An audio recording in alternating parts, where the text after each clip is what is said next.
সম্মানিত দর্শকবৃন্দ, এখন আছি আপনার সুরাটি বাজারে।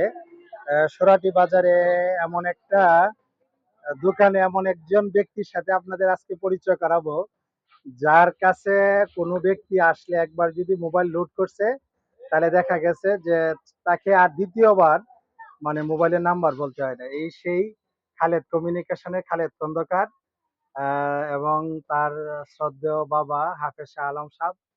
এই যে দোকানটা, তো সে মূলত যে কারণে বিখ্যাত, এটা হলো এই মানে মেধার জন্য। তো সে এই অত্র এলাকায় আপনার এই সুরা ময়মনসিং, তারপরে আপনার এই যে হোসেনপুর বা কিশোরগঞ্জগামী কোনো লোক যদি এখানে আসা যাওয়া করে, যদি এই দোকানে আপনার একবার বলে নাম্বার লোড করে, তাহলে পরবর্তীতে দেখা যায় যে আর কখনো তাকে এই দোকানে আর নাম্বার বলতে হয় না।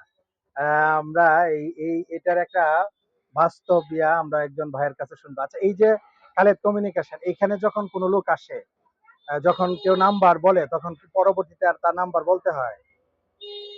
এই যে দেখেন, এই যে বাস্তবে আমরা দেখেন যে, এবং অনেকেই কিশোরগঞ্জ থেকে অনেক বন্ধু অ্যাডভোকেট শামীম সহ অনেকেই যেটা বলছে যে এই দোকানে আসলে, এমন এক দোকান সোরাটি বাজারে, আমাকে যা বলতেছিল যে সোরাটি বাজারে একটা দোকান পাইলাম, যে দোকানে এই যে দোকানটা যদি আপনাদের একটু দেখাই, যে এই যে দোকানটা খুব বেশি যে আহামরি বড় তা কিন্তু না, কিন্তু এই দোকানে বিশেষত্ব এটা, যে দোকানে যদি মানে কেউ আসে, তো বন্ধু শামীম বলতেছিল যে এই দোকানে গেছি, একটা সোয়াটি বাজারে একটা দোকান পাইছি, কয় 1 বছর আগে নাম্বার বলে আসছি, পরে যখন আবার নাম্বার এই টাকা লোড করতে গেছি, বলতেছে আপনার শেষ নাম্বারটা কত।